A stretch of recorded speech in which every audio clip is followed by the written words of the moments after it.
Hello,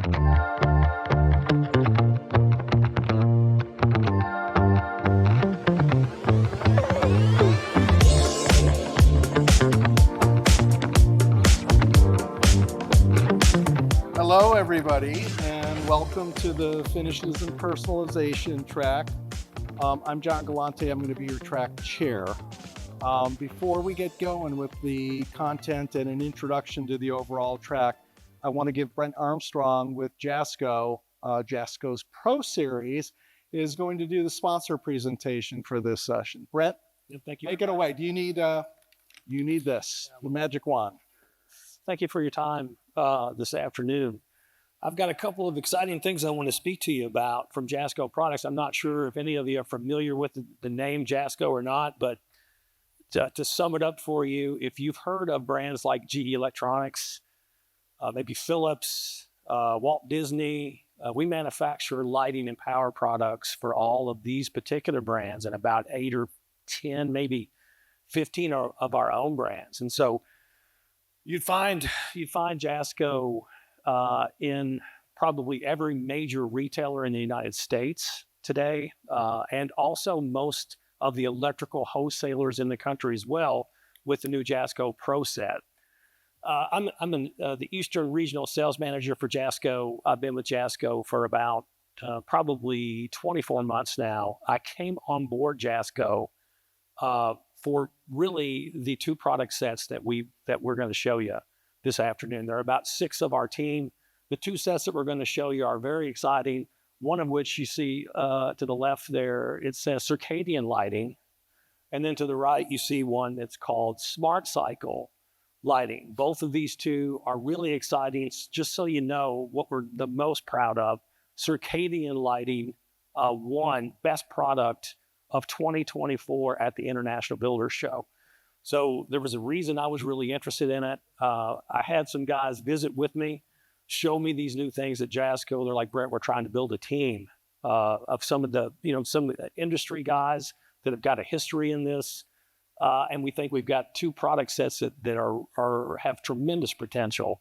And so as soon as I saw it and began to understand what they had developed and the importance of it, it was a no-brainer for us, and we're off to just a tremendous start. So the first, important part of product set A is the technology behind it, and that's circadian rhythm. And so if I ask you very quickly, what is circadian rhythm? Have you ever heard of such a thing? Many of you probably have by now. Circadian rhythm, in terms of lighting, became a technology of age, probably 2016 timeframe, the way I remember it, in the industry that I came from. And so ultimately, what it addresses for you are the light cycle rhythms on a 24-hour internal clock that your body runs continuously every day. And so to make it very simple for you, I'll just say it, I'll give you this analogy. Imagine the lights in your house behaving like the sun outside to nearly an exact quality level at the exact time of day in terms of the color on the interior that they represent for your eyes. And this clock continues on the 24-hour pattern from sunup to sundown based on where you live on the grid, right? So that in its own right is very cool. The other thing that's important about it, though, is that there are actually biological benefits from this type of product. And so circadian's been around for a pretty good while. Before now, it was typically done in a panelized lighting system. And these lighting systems had entry points on them in the range of $50,000 to $60,000. And so ultimately, they were available in the United States to just a certain level of demographic, a very wealthy demographic in the country could have such a thing. What Jasco's been able to do is we've been able to produce the same technology, but we've put it into a more affordable technology design. And so in other words, the light quality is as good as that 92 CRI is as good as what you would see with other major lighting systems, some of these being the panelized systems that you may witness from Crestron, or you might see this from Lutron if you've heard of some of these names.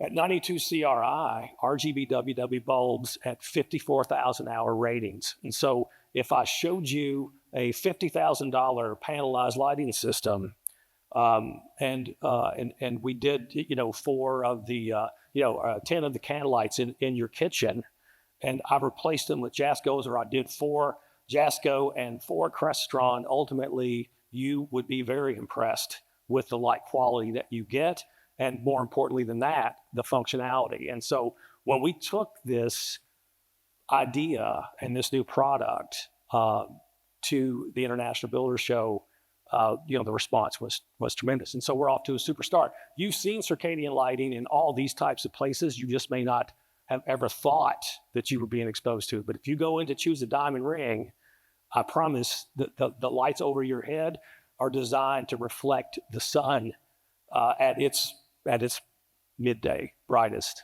And so typically that would run somewhere around 5,000 on the chart. And so when you look at smart cycle lighting, the important thing about it is A, how can I control it? B, is it flexible? Can I turn the lights inside my home any color at any time? Of course you can. You've got full flexibility with the control feature of this. But if you let your circadian run all day, in the morning when you wake up and you walk into your bathroom, that setting in your bathroom is going to be the same light that you would see, let's say, at 7 a.m. But by midday, when you go to the office in the house, you've got beautiful skylight clear 5,000 Kelvin light over your desk. And so this continues throughout the day. People love this. This is great in the educational world. And so with so many people at home today doing home office, doing the homeschooling, it's taken off, and the health benefits of it are the driver behind it.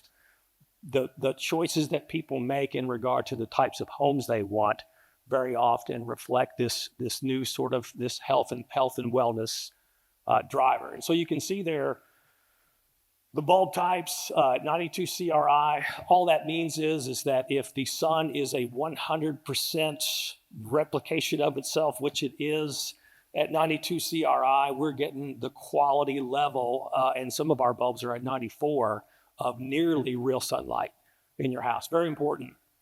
So you can see circadian rhythm primarily supports your sleep pattern. That's the ultimate gain from it. Better sleep through natural melatonin production.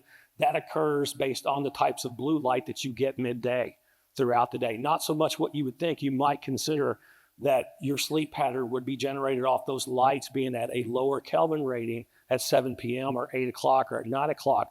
But in reality, the quality of the blue light that you get on your face at 1 p.m. will do more for your sleep than actually the lower Kelvin rate at later in the day. And it has to do with the way your brain responds to that.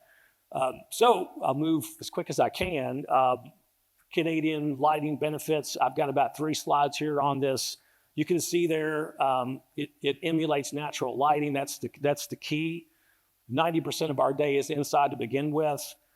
You can set the lights to whatever mood or task you want. We've got in-wall scene switches with quick settings on them for quick scenes. Maybe in your kitchen, you come home at, let's say, 5:30. It's December, right? It's nearly sundown. If you're in the East, you can have a quick button, scene A, that you hit immediately, and it takes the lights to 5,000 Kelvin if you're going to cook. Maybe you have another one to entertain. And of course, I can pull my phone out at any time. And from my phone, I've got full control, can set 100 different scenes for all the different rooms in my house. So lots of flexibility with that. More benefits. New construction is the best place to start with it. It's easier. There's no change in terms of the electric, right? You're talking an intelligent bulb and an in-wall device that wires like any other device, lighting device in your home. More cost-effective for new construction. Of course it is. There's never been anybody produce a product at this quality level for circadian rhythm lighting that is able to compete in the market at this sort of a price. So ultimately, you could be looking at a retail price on a 54,000 hour bulb. It could be realistically $60. That bulb is basically a lifetime bulb in terms of its life expectancy. So compared to its competitors, it could be maybe 5 times less, maybe more.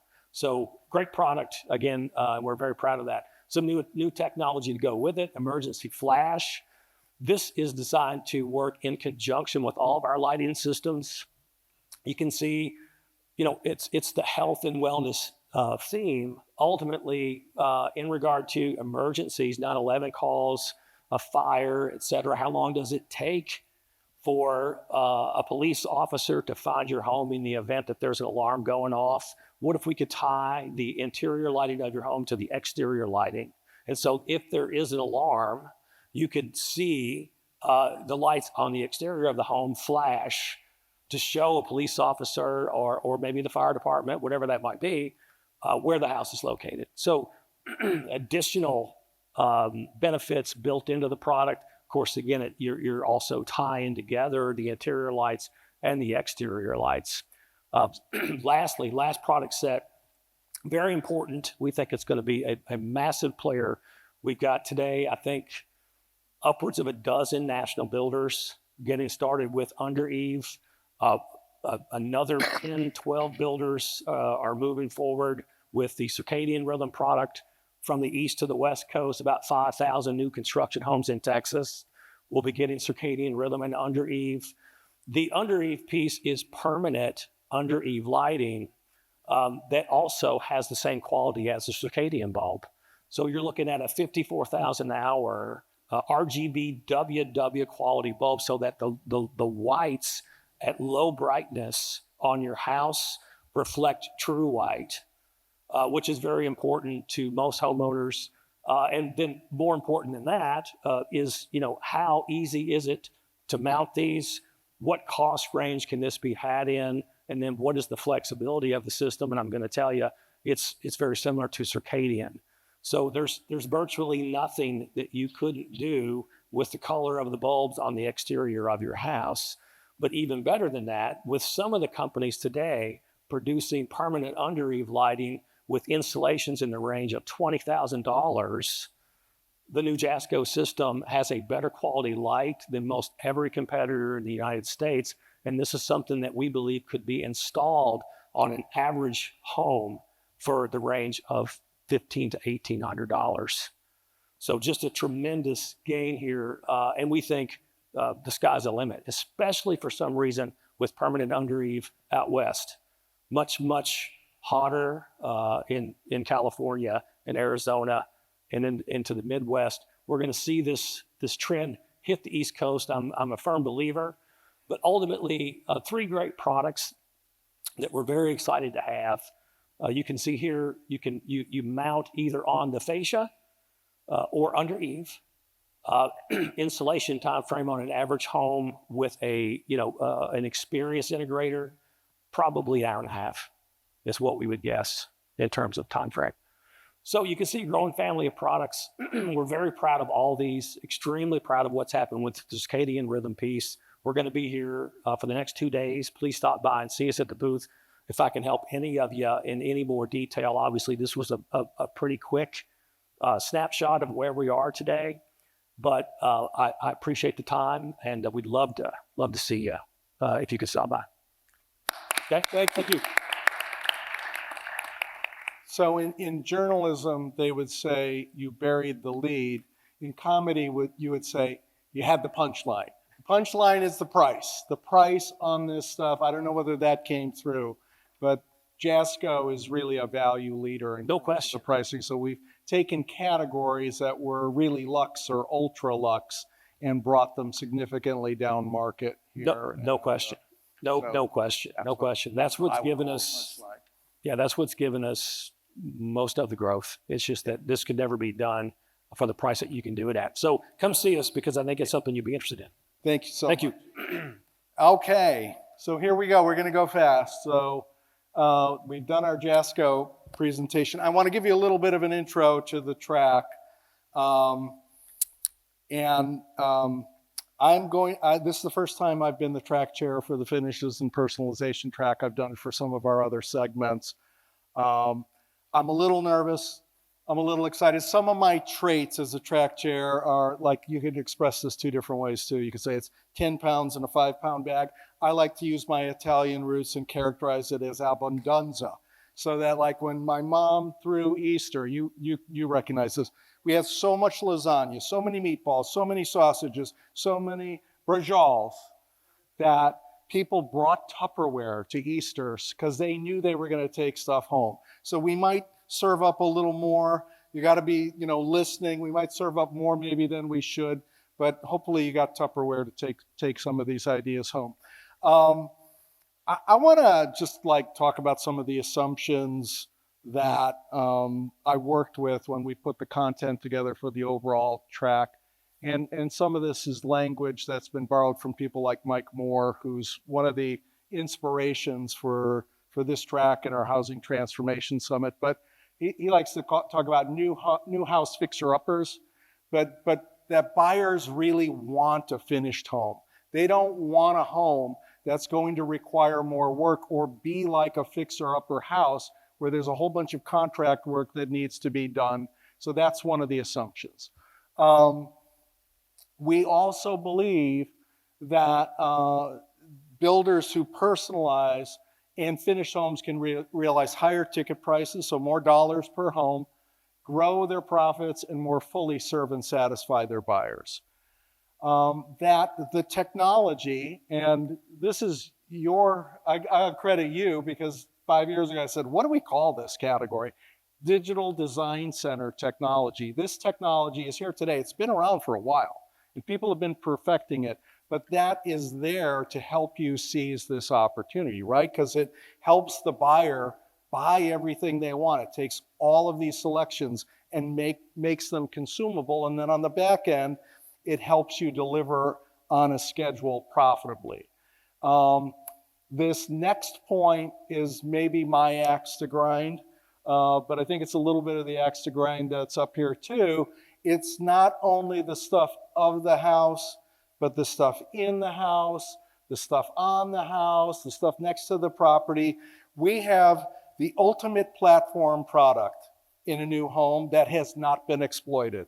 Dennis is familiar with this. In the retail world, you make your money selling the accessories, the shirts, the ties, the belts, the shoes, not necessarily on the suit. So we have this platform product that we have not exploited. And that's part of the goal, one of the assumptions that I brought to putting this content together. And I would just say that buyers are going to finish those homes with or without your assistance. The question for you is, do you want a share of that revenue from those opportunities that you are helping to generate? Like Mike Moore said, you make the customer.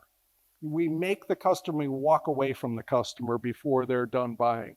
And so we're going to try to address some of those issues with this track.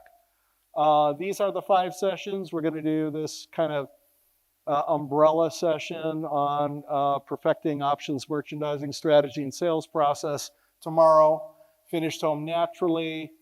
We're really going to address this idea of attachment and affiliate marketing opportunities in session 3. We've got some really interesting data-driven information on where you might want to go with your finishes and options to sell more homes, sell them more quickly, and get more money on each home. And then we will look at the outside category. So that's the lineup. Some track goals. I'm not going to dig in too deep on this because I'm trying to get it down from 10 pounds to 7 pounds. I do want to do some definitional stuff because I was Jesuit trained and they just drilled this into this, define what it is that you're trying to address. So I do want to get into some definitional stuff. So maybe we can all get on the page on the definitions. Part of what we want to deliver to you is what is on trend, what is innovative, and we do want to get into the process side of the equation as well. I think you need to know the products, but you also have to have good process. And some of the key concepts we were working in nature and wellness was something that we are trying to address across the board in all 6 segments of this of the summit here. I think data plus design is a theme, and we've got Meg from Indago, and we've got the John Burns real estate folks bringing some data to the equation and not just design ideas. I want to, in this definitional piece, like get into what are the categories of finishes, what is the definition, because there are some categories that have just arrived more recently. And when I say more recently, it's like in the last 10, 20 years, but we haven't really built out the assortments to address some of these newer categories. I'd put home technology in that category, by the way. It just hasn't quite arrived as a finishes and options category. So I want to do some defining around that, not just built-ins and strategy and structured process. So those are some of the key concepts and themes. Now, we have made it to this session, and I have a great panel here. I have, and I've just been trying to drill down on these folks for the last 5 years because they're gurus. They're like, they know how to do this. They know how to do it in their gut, and it is such a big, broad discipline, or it's like 5 different disciplines and so much knowledge that needs to be combined. And I think we should not stop studying the people who are the exemplars. Dennis is one of the true exemplars on selling through options. Like, he's got great take rates. He's got massive dollar volume that he's generating from finishes, and he's used a lot of the concepts that we talked about. So Dennis is one of our players here. Nancy G. Dennis is with Fulton Homes and in Arizona. Nancy G. worked out in Orange County here on the West Coast for 30 years or so with a lot of different. You want tell people. I'll shut up. So I started in Orange County in '88 and in the design center in '90 when they didn't really have much more than carpet on the wall. And options were flooring, basically, and where we can extend the standard flooring. So I know for some of my friends in the room, they worked with me during those times. And then we started, and what we did is the models became our store. And people wanted what was in the models, but sales didn't want their sales team to sell them. So I volunteered and learned how to do that and created design centers, ran Chateau Interiors and Design for 23 years, then moved over to Irvine Pacific and helped Donald Brent open his design center and his first with his Irvine Pacific company, which is now no longer as of this year, but stuck around. He thought it'd be 5 years and stuck around a lot longer from 2010. And then went over back to William Lyon because they were someone I worked with, and then was with ISI when they purchased over to the design center from William Lyon, and then worked with ISI, had the opportunity to work with Patrick out there and Dennis, and I worked with many builders then and became a third-party design center and running that for several years. And then I'm on my own. So I work with, I have no longer employees, which is fine with me. And I work and help small design businesses, small custom home builders. And when I say small, what used to be a big builder for us was 1,600, 2,000 homes a year. Those are now the boutique builders. So those are the builders I'm still working with. It's crazy when you do that, but we were generating revenue of like $189 million a year in our design center. So I helped. We have worked on a software. My friend Dennis here, we worked and spent a lot of time together. And Fulton was one of the design centers that I was helping with when I was part of ISI. So now I'm on my own. Yes. Coaching and... You've been in the middle of this stuff and I love it. Succeeding with it. It's been a great industry. I'm just going to tell you, it has its highs and its lows, but it's been a wonderful life is what I can tell you. So Monica Wheaton is your current Woman of the Year from NAHB, right? Yes. Nice. So that's quite a designation. Yeah. But she had years with Builder Partnerships and Shin Consulting before moving over to ECI, where she's the VP of Customer Success. And I think that this whole finishes options thing is maybe a little newer to you than for Dennis and Nancy. A little. But you are in the thick of it, absolutely, with ECI and InSearch. And I like to consider you a reality and sanity check on some of these cutting edge ideas. And she's learning She always quickly. throws some not too cold water on them. So I thought it was important to have. I always ask the tough questions, right? It's good. Okay, so that's our panel. Purpose, define scope of finishes builders should consider offering, and walk through process steps for strategy and planning and presenting selling with reality checks and examples along the way. The flow, I call it defining moments. So we're going to do some of those definitions, then strategy, development, and planning process. And these three folks are going to have deep dives in that section. And then we'll do a group discussion on the designing and selling process, okay? Defining moments. I like that title. So this is the finishes taxonomy that I've developed, and I broke it into three major categories. Things that would only be built in, things that are hybrid, they could be built in, and they could be attachment sales, and things that are typically only attachments. And so there's categories even in the hybrid that you might say, well, like lighting and flooring, those are built in only, but there are area rugs, there are lamps. This is stuff that goes into houses. This is stuff that you're showing in your model homes. So I put them in hybrid. What else do I want to say here? I've got an axe to grind on the AV and smart home control side of things. I think they should be better represented in the finishes taxonomy, and those are hybrid opportunities. I'm trying to get the AV industry on the manufacturer side and the integrator side to understand it doesn't all have to be built in. Right.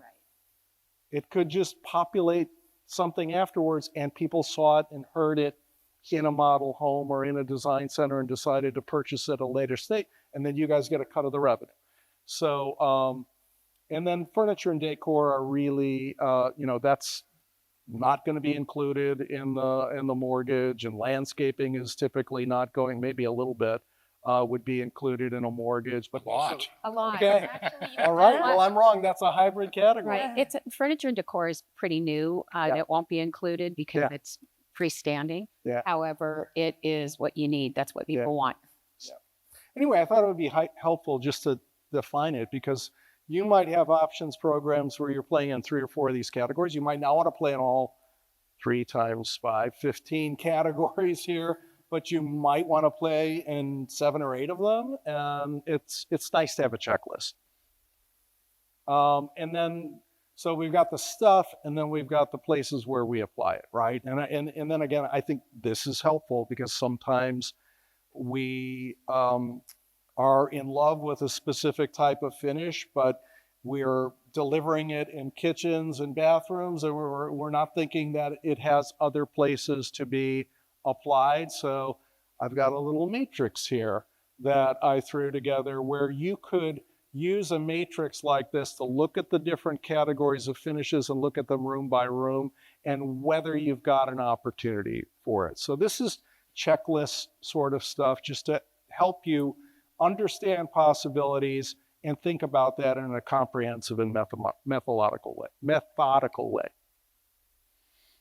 Another way to look at this is like what's trending, and there's like assortments that go with trends. We've been banging the drum on work from home for 4 or 5, ever since COVID now, but it continues to be an opportunity. Everybody hears about pets, but like, do you have pets assortments that you could pull up in your options programs? I think sleep is an untended category. Brent was talking about circadian rhythms, but there's so much other stuff that goes with sleep, and there's so many people who are obsessed with getting good sleep, sanctuary, health and wellness, etc. So that's another way to think about your assortments for finishes and kind of your design themes. And then this is the process continuum that we put together. Nancy and I had some good back and forth on this, but everything in blue here is kind of a strategy and planning element. And then I've got a whole set of boxes here for a structured sales process. Everybody's got a different structure for their sales process. Some people might cut out boxes on this and change things or have more boxes, but I think it's important to have structure in a sales process so that you get repeatability and everybody's trying to do the same thing, and then you can fix it based on that versus everybody freelancing. So this is what we're going to spend most of our time walking through. So strategy and planning process, one of the things I put in there, the first box, is to start with your buyer profile research, which most of you probably have just for a community or a set of projects that you had a target profile when you initiated. You got to make sure that that transfers, I think, to the options and the finishes selection. Everybody down. It starts when they're buying the land. What are they going to put on it? Yeah. What are they going to sell? What are they doing there? And then I outlined some of the things that I thought would be in a profile. I don't know. I throw this stuff out as a straw man for you all to beat up. I mean, I don't know if that looks like a buyer profile or an ideal buyer profile or what.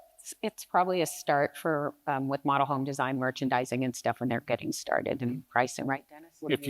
If you buy great stuff that people want and sell it right, you're going to be successful. Yeah. And how you present it and how you totally market it. And we throw the design process into the selling process. Yeah. And it's very important to do that. Very few builders even get that. Mm-hmm. But it's equally as important as citing a customer or qualifying a customer. So buying stuff is merchandising. Merchandising. So that's the next box, right? Yeah. And here's this list of questions that I thought might be part of what you answer. So when you talk about merchandising, most builders don't merchandise quite right. They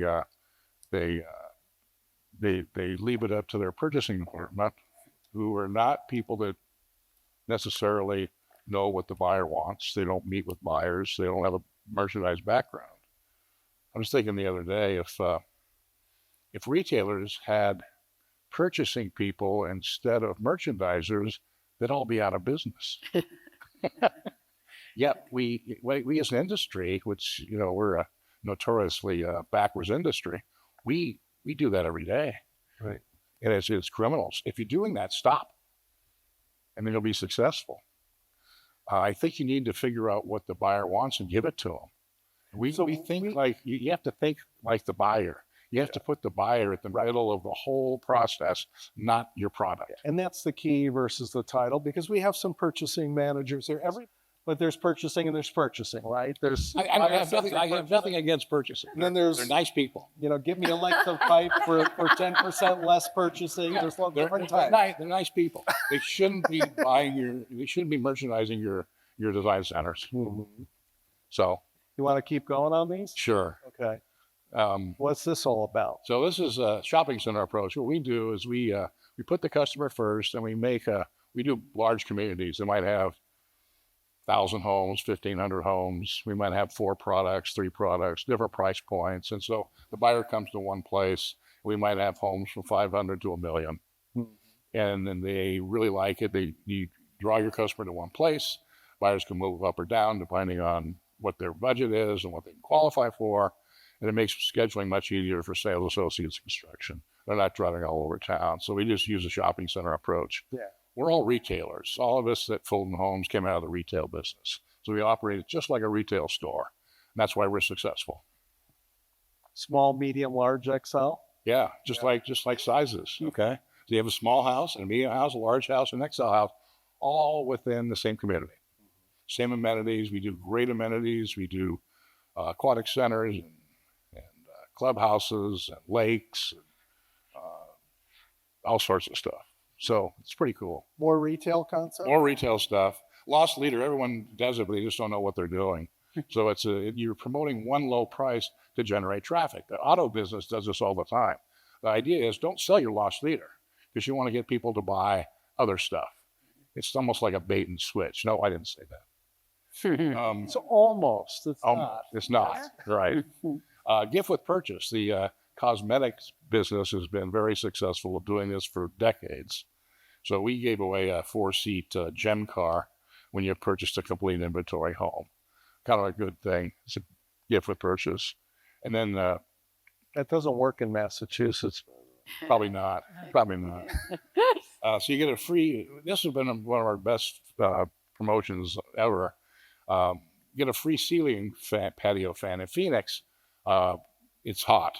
And so everyone has fans everywhere. So when you upgrade all the fans, and we offer fans as a standard thing, so you don't have to pay extra for it. So when you upgrade all your fans, you get a free ceiling fan in the patio, because they don't figure that one out. 25% of our sales, our upgrade sales, is that.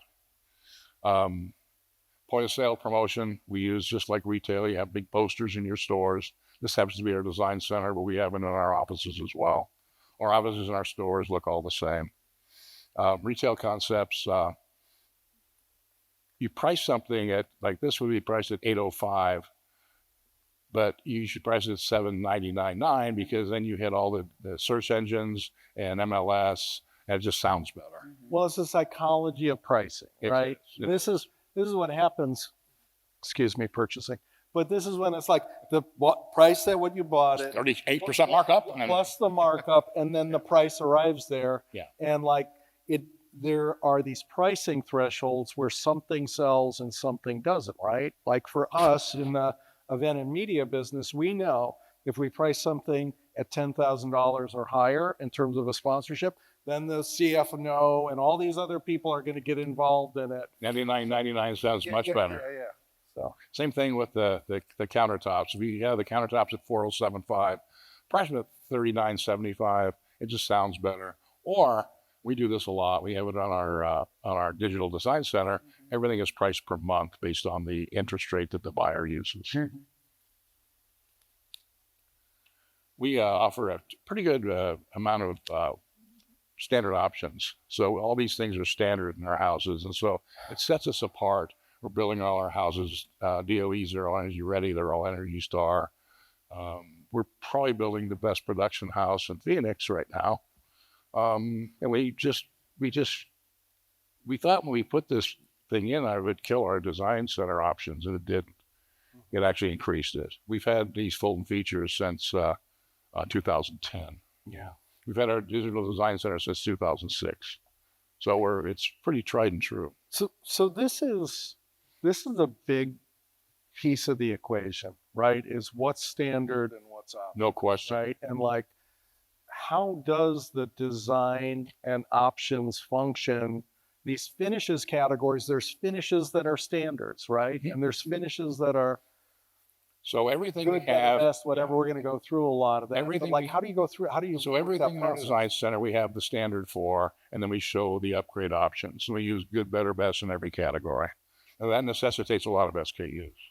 We have 2,300 options. Yeah. It's a lot of options. It's a big design center. It's 13,000 square feet. Yeah. And a couple of years ago, we hit the $50 million mark in sales. One building. It's the size of a large Nordstrom store.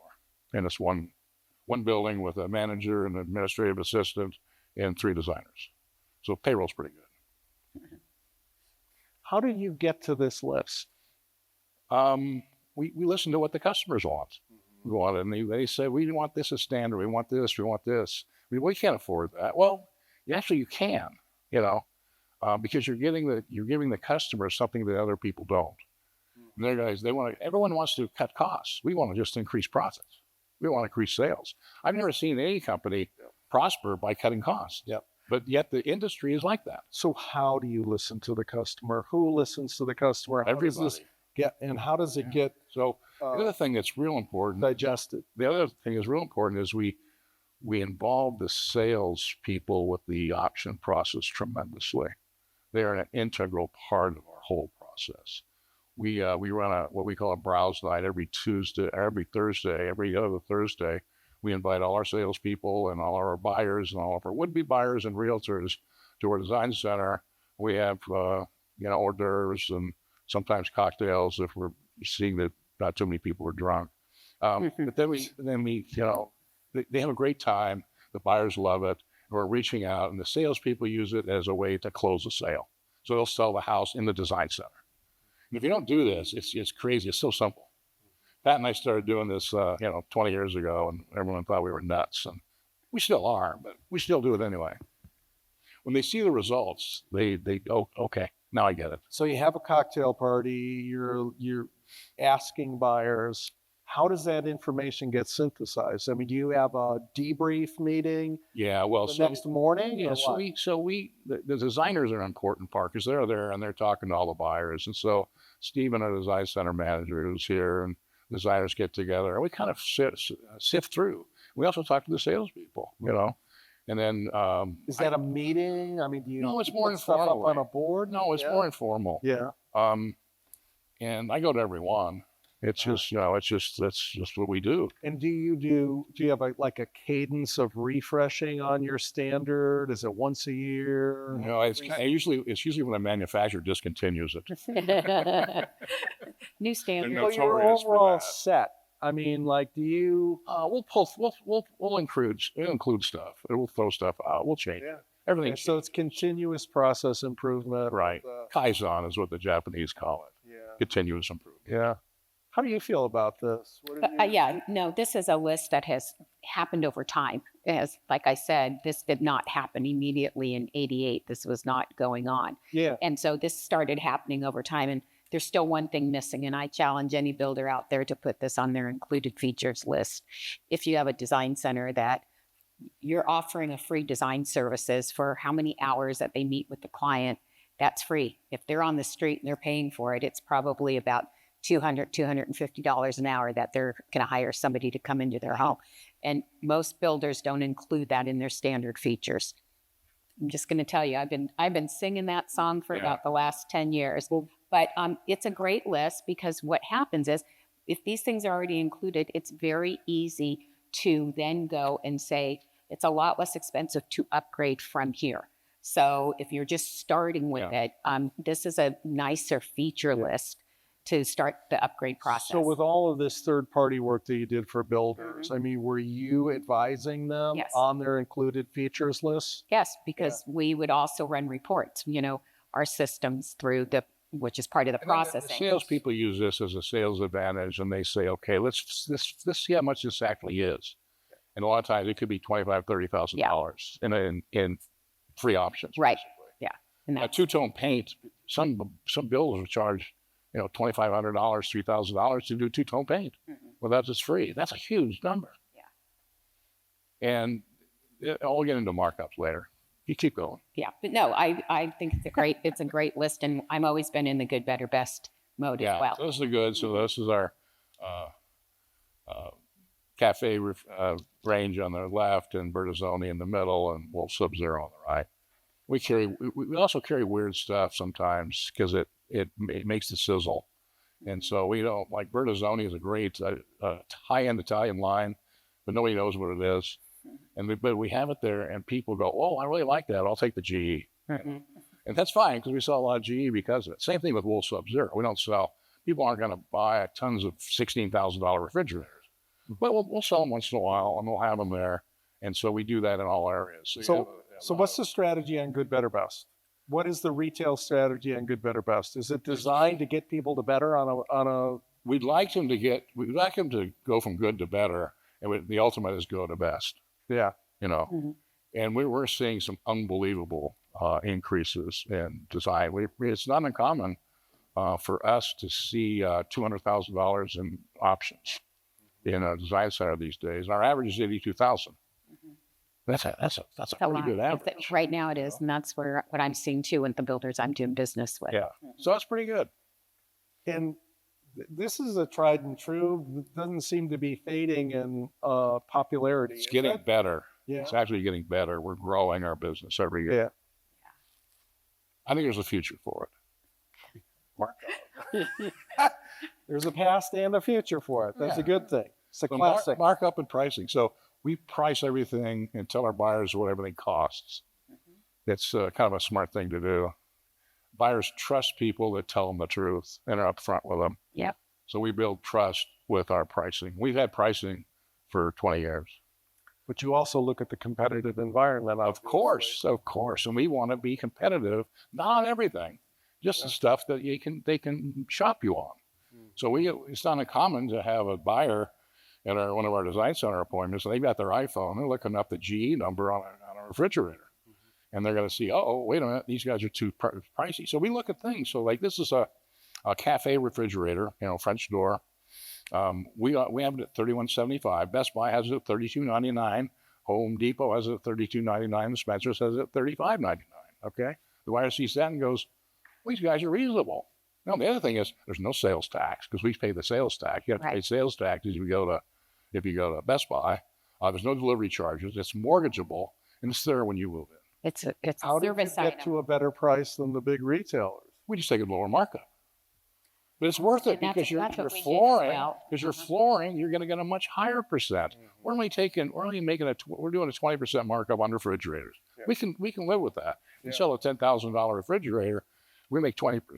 Yeah, the buyer's going to buy a refrigerator. Are you going to get 20% of it or 0% of it? Right. Right. I don't mind making $2,000. And the washer and dryer. Those are the service items that you don't have the big markup on. The things behind the drywall you can add markup on because they have to remodel their house or pull their drywall out to do Make that. the money on electric. And then also the other thing is you want to be the one to get the refrigerator in there and not go across the new floor that you just installed in their house and get all damaged. And then that's customer service. I mean, this is just remarkably simple. It's And it's kind of a retail, no-brainer strategy. but nobody does it. It's like take a lower margin, beat the price of the showrooming. That's what Yeah. they call, right? When Yeah. people go, just beat them and take the money instead of it going to Best Buy. Listen, I'm no genius. Yeah. I'm really not. I just, common sense. I spent 25 years in the retail business.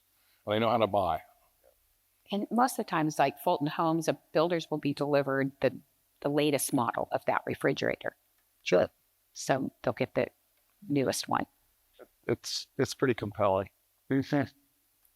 These are all of you, Some of some of the things that you yeah. look at. We do this all the time. So one of the most important things we do is look at data, and it really drives our business. So we analyze options by sell-through, price point, profitability, and dollars per square foot. We analyze options, wish lists, what was bought and not bought. So it's real important to look at a wish list and see, why didn't they buy that? Is it too high priced? Is it too ugly in our program? Is it not represented well? There's a lot of things what they don't. Where do you get a wish list? It all comes out of Envision. Oh, okay. Yeah, it all comes out of our program, and the buyers use it. And 98% of our buyers use Envision. 86% use the wish list. We're trying to get those 14%, but we're still working on it. Okay. What else? Our browse nights, we ask buyers what are they About saying, that. and whether we have too few or too many options. We also ask them in our surveys, how's your experience? Do we have enough options? Do we have too many? We have too few? What do you think?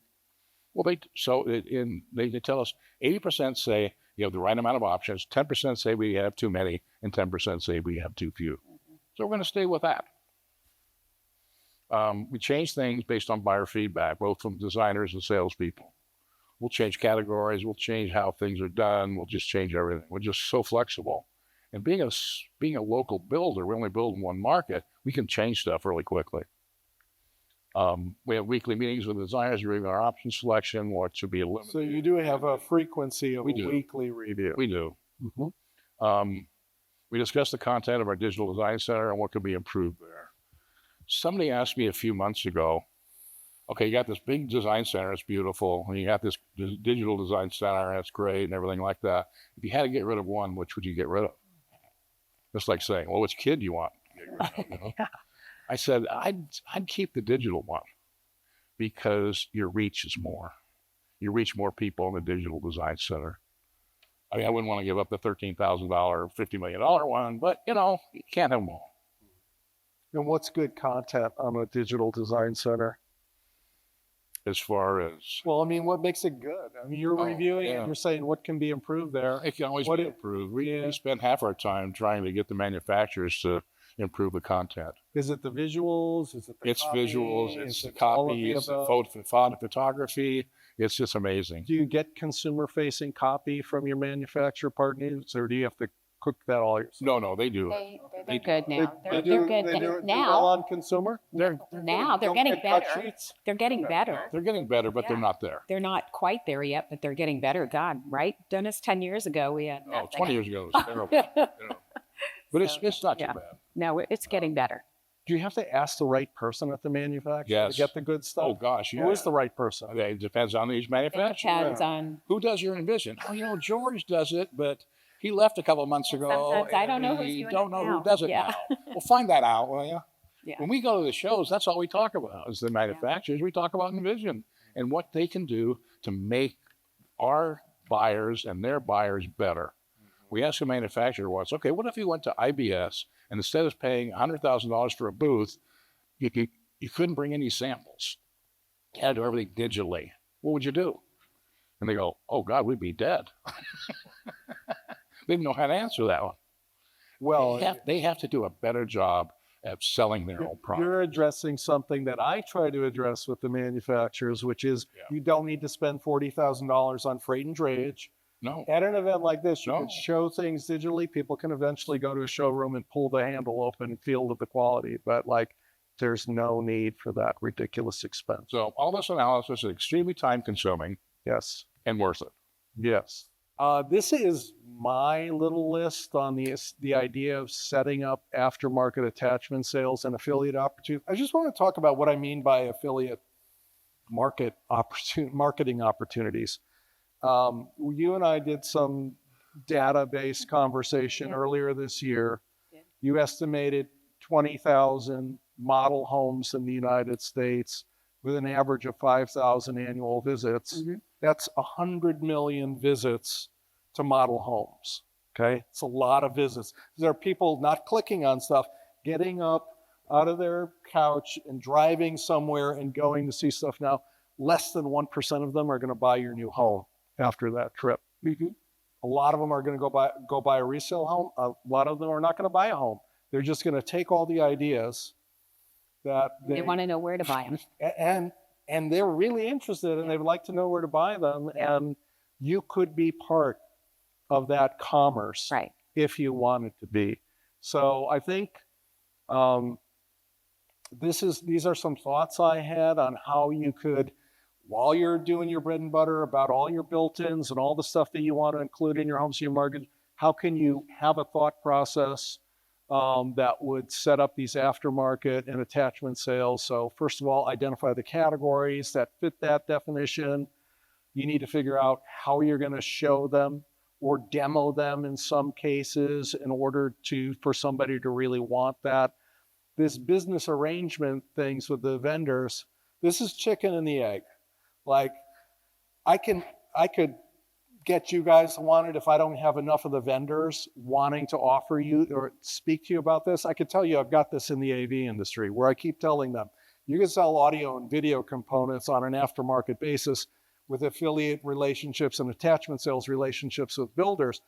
But if I need to get them offering it to you and you all need to want it, you know? So I'm in chicken and the egg land on this sort of stuff. So I think we need to figure out what those business arrangements look like. And we've got some players on the furnishing side of things that will speak to that on Wednesday. Just some other thoughts there on pieces and parts that would set that up. So this is kind of a new frontier. But go ahead. If you have models, most of the stuff's in your models anyways. And so that's a place you're demoing it and showing it, and people are touching and feeling it. You have even sold the stuff that goes in the drawers, like the housewares, right? So like, doesn't necessarily even need to be out publicly. Yeah. Now, those are some high-level thoughts on the Digital Design Center technology, but Monica, I want you to take us through this category, give us a bit of a deep dive on it, okay? Yeah. You want to take the magic wand? Sure. You want me- Either way, I don't know. Either way is fine. No, thank you very much, John. And I really appreciate it. I love listening to you guys talk about the design center. And just a little bit more about my background. As John had said, I started at Builder Partnership. So I started in sort of the operations purchasing guys. So I feel you guys, I understand your pain here. No, not pain, but what I do also believe very strongly in the fact that the design center is a retail space. So while the purchasing team shouldn't be driving the bus, they really need to be in the passenger seat holding the map and making sure we're making the right decisions for the company and all of that. But it really is a team effort to decide what goes in the design center and what sells and those kinds of things. But I'm really here to talk about the Digital Design Center and really why it's important to have one. Consumers are expecting an online experience. This is the biggest purchase that they're going to make in their lifetime. they're able to go and buy anything they want on Amazon. And but when it gets to their purchasing of a home, a lot of times what they'll do is not even go into a really nice design center like Fulton Homes have, but they'll go into an office and look at a spreadsheet with a lot of things crossed off, or a outdated binder with X's over pictures because they're not offered anymore. And no prices. And they're supposed to make these decisions on these big things that they're going to put in their houses in that kind of an experience. Digital design centers and having a really good design center gets you sort of around that. With digital design centers, especially if they're tied into your back office system, it really helps you offer what you want to offer to the buyers. And you're not, you know what it is that the builder wants to offer. The design studio people are able to show exactly what it is available for the buyers. A lot of times in some of the design, the builders that we've talked to, when they were looking at their design studio, they were able to tell me which designer sold which house. And while that's great because each of the designers has a certain flair or a certain, style that they like, you don't really want that as a builder because that means that they're selling what they know, right? They're not necessarily offering the buyer everything that you offer. In a digital design center, you have it all laid out there for the buyer so that they can choose what they like and what they don't like. And they don't move into the house and go see what their neighbor has and then get upset because they were never offered that same option, right? Because the designer didn't know about it. With the digital design center, you can actually set up a prepared buyer. And really what that means is how many times has a designer had a couple come in and this is their very first appointment and they really don't know what they are offering. And this is the first time they're actually looking at this list. And you have to sit there as a designer and work through the issues with the husband and wife, and these meetings take forever, right, to work through. And, the wife wants to go and ask her sister or whatever else, and these meetings take forever and lots of back and forth. With a digital design center, what you can do is send a link to the design center, to the buyers, have them do all of that work in their living room, pick what they want, talk to their sister, have a party, show off whatever it is they want. And then by the time they come into the appointment, they've got this full wish list of things that they're after, right? And so then what it is just really, does this work with this? Am I, as a designer, you're using your expertise to get down to, does this look good with this? Does this really work with that? Are these at the same sort of level? Versus having to resolve issues with a couple and trying to figure out, trying to be a counselor, Yes. right? A marriage counselor, right? So that is another really good benefit of a design center. The other thing, and that I want to hit on here is pricing. As I talked about before, if you just have like a static spreadsheet or binder or whatever, and you're not showing your pricing, it can be challenging for buyers, right? They know how much they can afford to spend, and they know what they're approved for in their mortgage. But if they don't have pricing, what ends up happening is they build this wonderful, beautiful, beautiful home, and the poor designer has to tell them they can't afford it, right? You can't afford everything that you've selected, and they have to winnow down, and that's a horrible experience.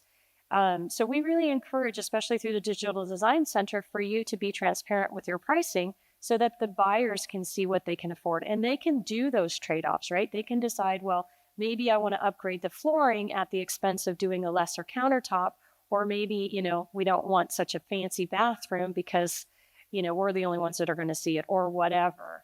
But they're making those decisions, and you don't have to break their hearts because they can't afford the things that they can't afford it. They can't buy it. Let's see what we got on that. Let's deck. see I don't what know, we've did got on this step. Something fall out. No, I'm not sure if it did or not. But again, this one is just the efficiency of the design team, and I think I may have covered a lot of these. What we encourage is we're not here as a digital design center. I know if they twist your arm, then a digital design center would be what you select. The digital design center should not really replace the design center experience. And it goes to what Nancy was saying, is that you are really offering a lot of value, which is that free design service, right? The designers do add a lot of value. So you get the buyer and the designers to look at the design center together, and that is a really good experience for them. A digital design center can reduce time spent with buyers. The designer reviews and consults on the active wish list versus the building options list from scratch. It gives you as a builder and a purchaser more control over the options that are offered in the design center, because what you're offering now is, and you can set a rule that you can only offer things in the design center that are in the digital design center. And the only things in the digital design center are what are in your purchasing system or your options that you offer that have been priced out, right? And that is the absolute best way to do it, because the last thing you want is for a buyer to come in and love some fancy little thing on the wall there, right? And then all of a sudden you're having to price that out and you can't even find it or source it or whatever, and you have to satisfy the buyer. No. If it's in the design center, the digital design center, or if that's something they want to sell, then bring it over. Let's take a look at it. Let's price it out, right? And get it in the design center. The digital design center also allows you to experiment with test options without having to take up physical space. And we think that's really cool. And that's a good thing with manufacturers as well. So if you think about it, a lot of times builders don't understand, like in Innovator, they have, everybody just installs a basic garbage disposer in the house. But there are actually like 5 other upgrades of disposers that you can offer. And buyers don't know that. Builders don't necessarily always care about that. But what you can do is put it in the design center and see if buyers would care about that. Would they buy up a disposer that makes absolutely no noise? And you don't have to put those in the physical design center in order to show that off. You put that in there, and if it's something that ends up selling and you want to bring it into the physical space, you can do that later on. I think I covered no more random options. This goes back to what Dennis was saying, is that we really want to take a look at the data that we're getting. And with the Digital Design Center, you do get a lot of data. So you track what's being selected on the wish list, and you track what is being actually selected, and what is the difference and why. And then that will help you figure out your pricings and levels and things. And I think I have, and I'll get there eventually, I think some charts in here, and I'll demonstrate. There's one chart where we looked at where we were looking at cabinet color, and the most popular selection was white. It was like off the charts. Everybody was selecting white. And the question, we don't know the reason for that, but is white being selected because that's sort of what the default is, or is white being selected because that's what people want? And so what you can do with the Digital Design Center is let's show the brown and see if that is selected as much of the white. And if the white is selected because people like white, well, let's increase the price of the white and make that a upsell option, right? And then you can make more money off of everybody selecting the white. So those are some of the things you can look at, and some of the decisions you can make when you're analyzing your data and looking at trends. So this is an example of Esperanza Homes, and they have a digital design center. Well, it's actually a configurator that they've put on their website. And you can go in and you can customize your plans and build this out. And I believe they have, I can't remember if this is the one with the mortgage. No, this isn't the one with the mortgage calculator on there. But we do have the ability to put a mortgage calculator on here. And what's really nice is as the buyer is going through and adding options, I believe this one has some pricing in there, it will show the impact of the mortgage. So going back to what Dennis was saying, you don't want to show like the whole value, 16,000. So sure, you can show the 16,000, but you also want to show, well, how is that going to impact my mortgage? How's that going to increase my price per month? And that's really effective. And having stuff like this on the sales side on your website allows the buyers or potential prospects to come further down the funnel, because they're playing with their home and they're building their dream home. So by the time they kind of get through that whole process, they're way further down the funnel than any buyer who just was on the website. So this is just our digital design center. And I know we're kind of running short on time, so I want to speed this up a little bit. But you'll see here the buyer is selecting, and they have built out a wish list there, and they can see all the different colors and pricing and things of that nature. And with this all tied into the back office system for the purchasing team, what it does is they build this build sheet. Well, the buyer, if we sent this to the buyer, they would build a wish list. They come into the design center, work with the designer to build the build sheet, which then gets pushed into an addendum and back to the operating system. And so you're not doing any kind of double entry with data, and it's all connected. And with it all connected like that too, the sales team or design team doesn't have to go back to purchasing to get pricing and back and forth and all of that for hours. It only takes one designer and one buyer to go through to finalize this home, and they can do it in under 2 hours, which is pretty nice. And I think this one, I'm just going to skip. This is one of the charts that I was talking about. So with the design center, This shows you average price of upgrades spent per room. So most of these buyers were spending a lot more money in the owner's bedroom. And so with this information, what you can do is, well, if they're going to spend all the money in the owner's bedroom, that's maybe where we need to focus on, maybe increasing some of our prices or offering some more selections there. This was the one I talked about with the popular white being the one cabinet color that was most selected, and we can do more analysis or more experimentation here to try to figure out, why is this happening and what can we do to maximize our value there. And then this last one is just about AI. So basically what we're doing with InSearch is we do have an AI tool that's being released to you guys. We're announcing it next week at our user conference, so you get the whole insight here.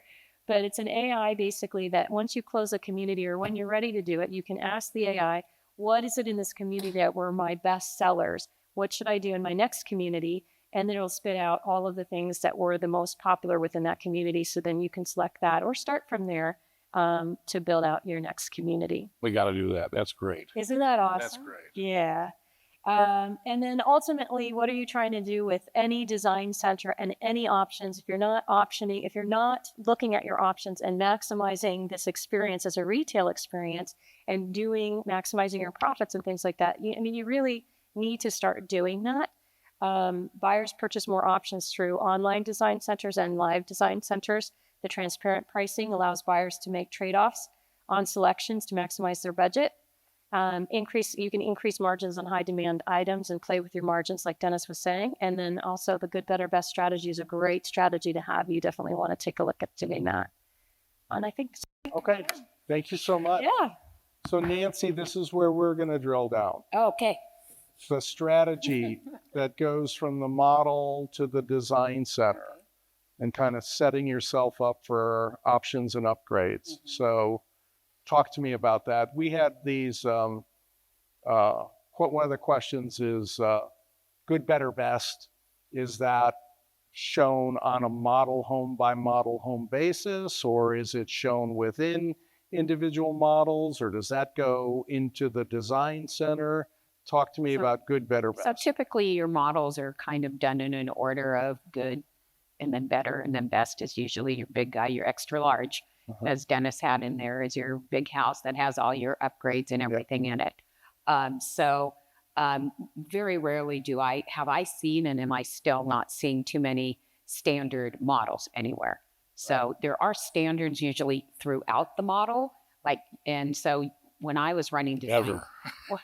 we get those. So Never. when we were running the No, design, you're always better, Oh, yeah. good, Yeah, better, best no, on the no, finishes. we show So them the in there. base home exists more in the virtual world? I mean, do you show people what the base is? We show them what the base is in individual pieces in the design center. No, We don't show them the model. right. We've never, so you'll see a piece in the model. You see a laundry room with some standard flooring in the laundry room.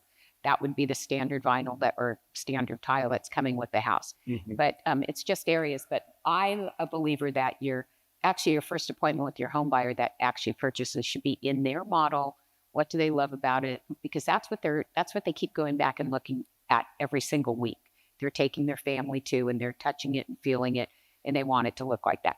But good, better, best, usually in our design centers, when I was running them, our designers, we actually designed for our clients. And so the meeting at the model, they started talking about style, what they liked, what they didn't like. And then when they came to their first appointment at the design center, they weren't having those arguments anymore.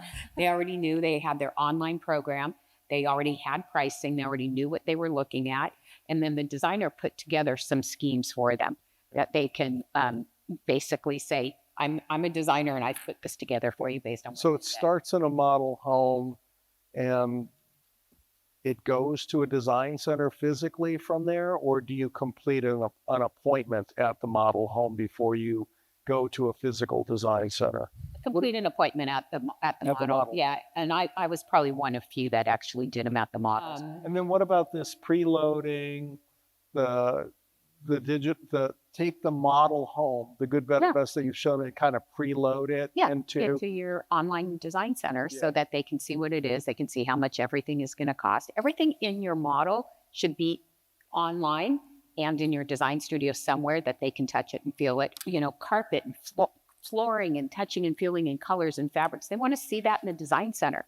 They want to see all that in the design center. You didn't set it up that way. You just went to like full assortment up, you know, for your. Well, on our bottle, you know, we have 120 different floor plans, and we have, you know, 60 models. It's just too big, you know. So we use visualizers. We use computerized visualizers, and the buyers can select what styles and colors. Aside from the design center of the models, we don't really take the models, and the models close. They disappear, and so they're not forever. So we don't. That's kind of an old school thought about having your models tie into your design center. It is. Yeah. Okay. I guess I'm much older than Dennis. Thanks, Dan. Them's fighting words. Thanks, Dan. It's okay. Anyways, and then we. What else on this? And then we have their first appointment at the design center, their first actual design center appointment. What I wanted to let you guys know is when you have an online design center, the buyers can look at everything online. Prices and your sales increase automatically.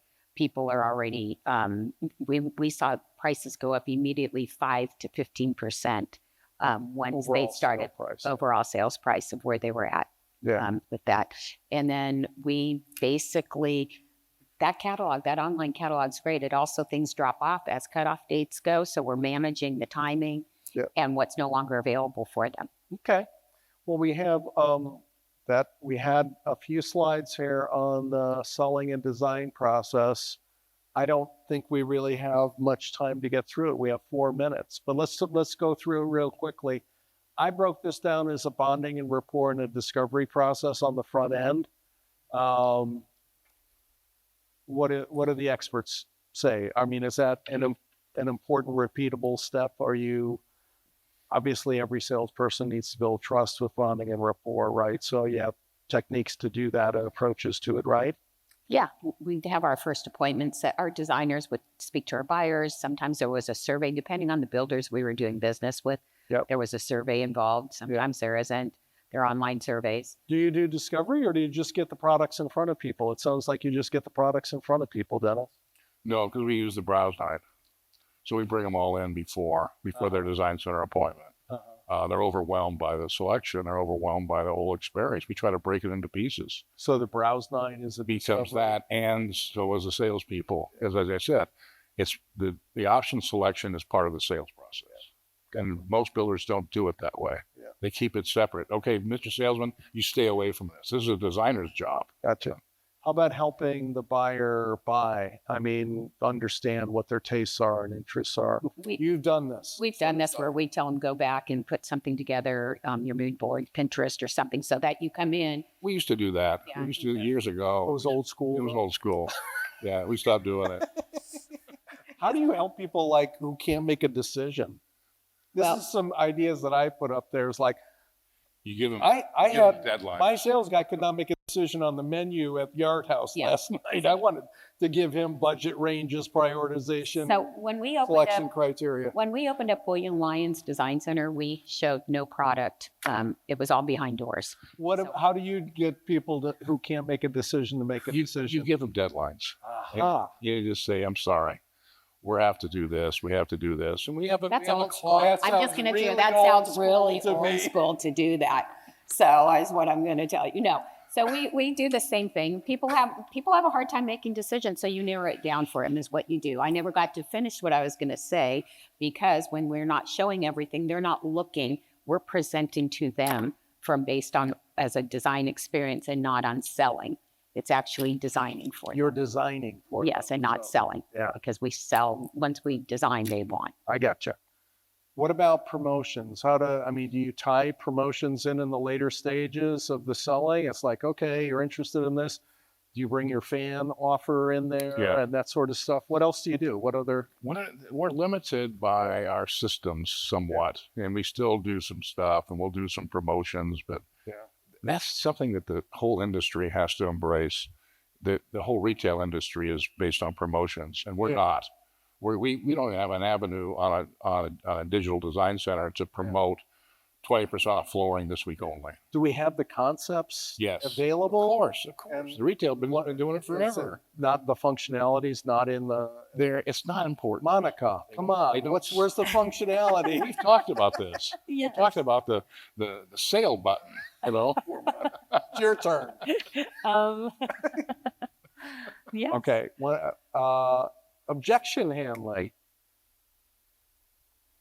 This is sales 101 sort of stuff, right? Identify with the objections, reframe them, getting back to their needs, wants, desires, addressing affordability and value. I don't know. What else? Are there any tips on objection handling? I think objection is just like sales. You find out what it is and you break it down and you talk about it. Yeah. If you have a great designer that can listen well or a great salesman that can listen well, it's half the battle. Yeah. All right. Well, we have reached the end. It was a good, lively discussion. Controversy is a good thing.